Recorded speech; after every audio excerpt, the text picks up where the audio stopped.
Hey everyone, how's it going? Matthew here, joined by my wonderful host and best friend. Callum, Now, it's the third episode of What If, and I'm not sure if this is a six-episode miniseries or how many episodes are in it, but yeah, we're 9. through nine. Well, we're a third of the way through the show, and we've got a good episode for you guys today. So I'll pass over to Callum to explain what today's What If is about.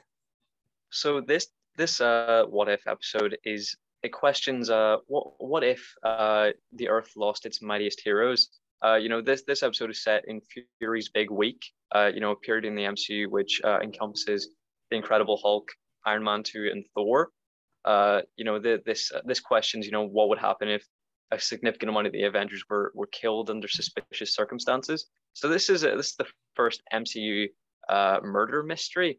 We had a mystery of some sort in WandaVision. Wherever when we were questioning who was to blame for the situation in Westview. But here we're actually questioning, who's killing off the Avengers. This was the episode of the entire 9 that I thought would really appeal to me. I'd still rank it probably second out of the 3 that we've seen. I think episode 2 really was something special for me. And in this episode, I think it's great. But it's sort of harking back to sort of the end of the MCU that I'm not a huge fan of. The some of the earlier films, and the first Avengers film. I was just saying to Matthew off pod. I'd rewatched a lot of them recently, and I have a greater affinity for them than I did when I first saw them. It's still probably on the lesser end of my preference. Yeah, this is kind of one of the few times Marvel has actually referenced a lot of these older movies, namely probably The Incredible Hulk's the big one here. But yeah, Yeah. it's kind of those initial three films, I guess, and yeah, like it's certainly a very unique tale. I think all these What If episodes have been quite different in the sense that okay, the first Captain Carter one was kind of just the movie, but just switch the characters. The second one was just a crazy adventure that is sort of I haven't really seen anything like this before, and then this is kind of a blend of the two where you still got the movie lore and things like that, but it's just obviously what if they were killed. So I think this is a very different one, but I really loved it, man. It's got a very unique narrative compared to the rest of the episodes, and it brings back a lot of maybe not the sorry, the actors who played them, but it brings back a lot of old characters from a lot of those films. I think the main one that really shocked me was like they actually make reference to the Incredible Hulk film starring Ed Norton. Yeah. Yeah, because it seems to really be swept under the carpet since the recasting of Edward Norton. This episode I don't think it really nails it with the voice casting. I think Lake Bell, as the replacement for Scarlett Johansson, she's incredibly talented. But in a show mostly populated with returning actors, I think you need something at least a bit similar. And I really don't think they even tried. Before I'd mentioned that I thought that the most off-putting was going to be Robert Downey Jr.'s replacement. I'm not quite sure who it is. I probably should have checked the cast, but in this small dose, he's not quite as bad as he was sounding in the trailer that of an upcoming episode. Yeah, they really sort of they pull a quick one and just kill him off really really early on. Here's the first to go, and it's interesting. It is kind of a shield oriented episode. The main characters here probably are Black Widow, Nick Fury, and Coulson. And I'm not sure like that did sound a lot like Samuel L. Jackson to me. Was It it is him, him? yeah. Yeah, that's fantastic. So yeah, and I think Clark Gregg was probably back as well. So it's great to see those two back in those roles and how did you feel it presented the mystery of this kind of serial killer? Because did you ever guess it was going to be, a Hank Pym situation, or what did you think? See, this is where I take issue. There's obviously the moment where Nick Fury realizes that it's Hope that the Black Widow is saying. I thought she was saying Hulk. So I thought it was maybe going to Yeah, be the leader, and because they never did him in live action, I thought they were maybe going to introduce Samuel Stearns, but have him actually be the legit looking leader from the comics. But with that comment about Hope, the revelation was quite obvious there. Even before we saw Hank Pym, I think in that moment we were all like, yeah, okay, it's Hope Van Dyne they're referencing. But up to that point, that revelation is entirely unguessable. I think I think the answer works. It makes enough sense within the context of the universe. We were really wondering, the what if of this episode isn't really what would happen if we lost the Earth's mightiest heroes, because before, the what ifs were linked to the actual Nexus event, but the Nexus event here is that Hope decided to join Shield. In turn, she died. In turn, the Avengers got killed. So the Nexus event is actually her joining Shield. So it absolutely works as the answer. But I just think that when you can't conceivably guess the right answer, it's not the best constructed mystery.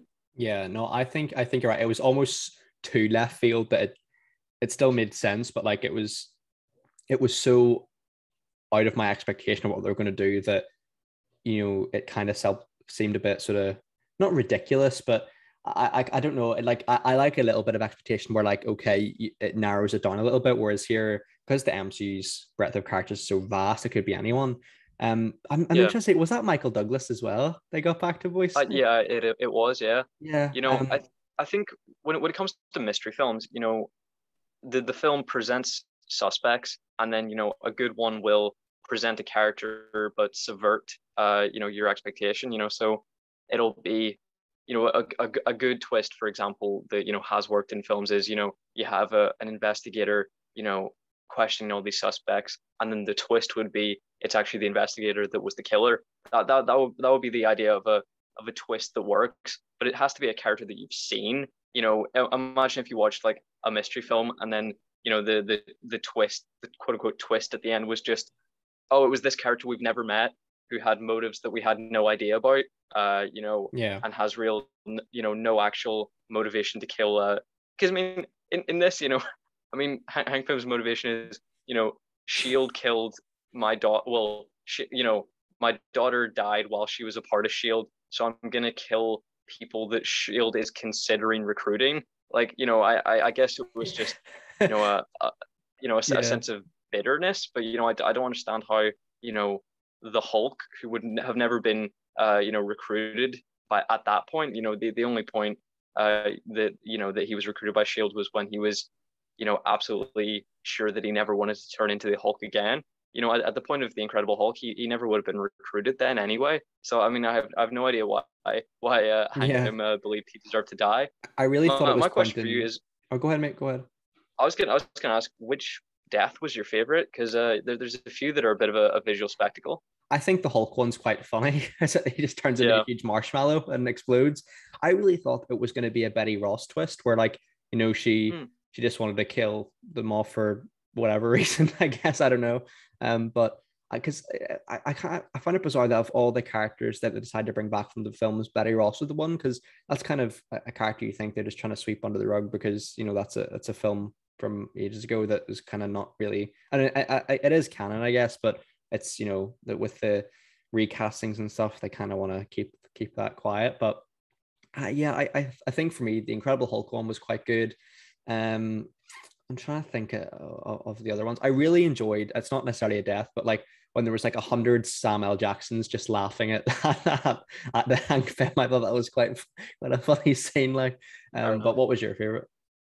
My favorite was Hawkeye shooting Thor with an arrow. I mean, of course, he didn't actually turn out to be responsible. I mean, he says, I didn't fire the arrow. I mean, you technically did. I mean, your hand released and your arrow went flying. Technically, you did. You didn't choose to. Mhm. But I just thought that was absolutely hilarious. Yeah, You mentioned the Incredible Hulk. Them trying to sweep it under the rug, which is why I find it a hilarious choice. Like the character is voiced by Mark Ruffalo, but he doesn't look like Ed Norton or Mark Ruffalo. It seems they tried to visually morph the two of them, to kind of exactly. confuse us, Yeah, because I was watching to the be new like, Rockstars episode, and the new Rockstars episode was like, yeah, they've given the Hulk chest hair, but they've kept like the long shaggy hair of the Incredible Hulk. It was yeah. weird, wasn't it? So like narratively he's Ed Norton, but vocally It was so weird. he's Mark Ruffalo. It was Yeah. bizarre. My only suspicions of who was responsible, were, at the point where I thought she was saying that, it's to do with Hulk. I thought, Betty Ross or General Ross were maybe two considerations. But up to that point, I was really suspicious about Captain America. Yeah, yeah. Because I was like, well, Steve is this character. He hasn't shown up. Fury never listed him on being an Avengers candidate, and then I completely forgot until the end of the episode that this is set, you know, a year before he even, was recovered from the ice. So I just completely goofed on that one. No, I think that would have been a really good twist because that's the last character you would ever expect to pull a stunt like that, really. So I think that would have been really Because fun. I Or because I was thinking like, oh, is this how they're gonna like get Hydra Cap in? Has he like killed his fellow Avengers candidates? And then I was like, no, I'm just messed up here. no, He just hasn't even been found yet. I thought exactly the same thing as well. Exactly the same thing. And it's one of those things like I would have loved, like for all three of the What If episodes so far, I would have loved a movie on them. I guess with the Captain Carter one, we kind of did. But Yeah. I think especially the next two, the T'Challa, Star Lord, and Avengers, this one, I would have loved a movie on them. I think there's definitely a lot of potential there. Um, I just, yeah, I don't know. Like the episode seemed a bit short for this kind of this mystery. I would have loved if they just went back to the old films and live action and stuff. And but yeah, I really enjoyed this one. It's definitely my favorite out of the three so far, for sure. Do you find it a bit bizarre that like Captain Carter is the character that's like spearheading the entire marketing, despite that being like the least creative idea Yes, for an episode? I do. It's a bit I weird. find that. Yeah, I do find that quite bizarre myself. Maybe it's because like narratively it's the one that kind of makes the most sense, whereas the next two episodes, these ones are kind of a lot crazier. But you'd kind of think for marketing wise you would want the crazy ones just to get eyeballs on it. But Yeah. yeah, I don't know, I find that bizarre myself actually, mate, because when I'm trying to make a thumbnail for it, like all the images are like Captain Carter and stuff. And yeah, what do you know what the next episode is? The next episode is Evil Doctor Strange, Okay, that sounds like it could be interesting. which may well end in him, returning to the sacred timeline and taking Doctor Strange's place, perhaps. Oh, And imagine. that perhaps leading to events in No Way Home. I Mhm. feel like if that was the answer, they probably would have held off on releasing the trailer by another week and then just left it until after that revelation in What If. I wish they had played it like that because I mean there's got to be some big answer as to why Doctor Strange is behaving the way he is. Yeah, no, for sure. Not There's something off calling him about him. Mephisto necessarily. I think that Mephisto would be too big a thing for the movie because I mean, we had no idea how strong or how big his involvement in this film was, and before we even realized that, we were already thinking this film's a bit overstuffed. If you have six villains, you have three Spider-Men potentially, you potentially have Daredevil, and now you have a whole arc with Doctor Strange. Yeah, So it's if a you have the lot. entire arc with Doctor Strange, and then there's also another big reveal of who he's playing, be it Mephisto, probably not, or I see what you're Dark Doctor saying. Strange, maybe. Yeah, That's just unless this film's 4 hours long, or I mean, I'd love that. I'm not gonna lie, 4 hours with an intermission, perfect. brilliant. But I don't see how that film isn't going to be a mess. It might be a fun mess, or a mess that you can pick out parts that you did enjoy. But I mean, I don't see how that's coming together tidily. I mean, we said the same thing about Thor Ragnarok, but even at that point, it was just Planet Hulk and Ragnarok. Here it's into the Spider Verse. There's a multiversal link with that. There's a magical link with Doctor Strange. It's a Sinister Six story. It's going to There's be so much interesting going to on, see bro. whether it can actually function. No, absolutely, absolutely, mate. And Yeah, and the identity crisis issue, like it's so much. It's so much. I think they can pull it off. I'm hoping so. Anyway, I'm I hoping hope I so. just hope they haven't been off more than they can Yeah, chew, just for the sake of fan service. Because I mean, fan service can be good. I mean, it's good for a second. The second that like Tobey Maguire shows up, that's amazing. But then if it's poorly handled for the next 30 minutes, it's you'd rather exactly. not have that 1 second of greatness for it to Completely. then sort of run the entire film into the ground. Oh, completely, man. Completely. Um, yeah, man. Do you have any more thoughts on the What If episode then, bro? No, nothing else for me, Matthew. Now, what would you give it out of 10 then, comparing it to the other episodes? So I think Captain Carter is the weakest, mostly in concept. You ask what happens if it was Captain Carter instead of Captain America. The answer, not very different. at least the consequences or the implications aren't immediately apparent. Obviously the fact that Bucky survives means that the Winter Soldier movie doesn't happen. Tony Stark's parents are probably still alive. Weren't murdered at least. So I mean there are a lot of implications for if you imagine the MCU happening after those initial events. Taking the Winter Soldier out of continuity changes the MCU fundamentally. You probably don't have Iron Man because he didn't have he probably didn't take over the company because his dad wasn't murdered, and he didn't have that level of angst. So I mean the MCU is fundamentally altered, but the events that we actually see play out, and presumably that's the most that we're going to see from Captain Carter. She's apparently peppered in throughout this season of What If, but if that's the most we see of the character, it's not very different. But these last two episodes have been really something special, and it's what I hope to see from the rest of the season. So I don't recall what I rated last episode. I assume very high. This episode, I think the reveal was a little weak. Because I mean, I think that the answer to a mystery has to be someone that you've met on screen in that project. You can't just be like, well, it's a character, you've seen them on screen in the MCU at some point. They're like this should be accessible to people who've never seen a Marvel movie, hypothetically. I think the first two episodes are because it's just Captain America, the first Avenger, told differently. The second one's just a different guy is picked up and he has his own adventure. Here I think you fundamentally need to know who Hank Pym is to give a shit. So I would rate it lower than last week, but still favorably and still above Captain Carter. I'd probably give it an 8. Yeah, I really like that review, mate. Yeah, I think so.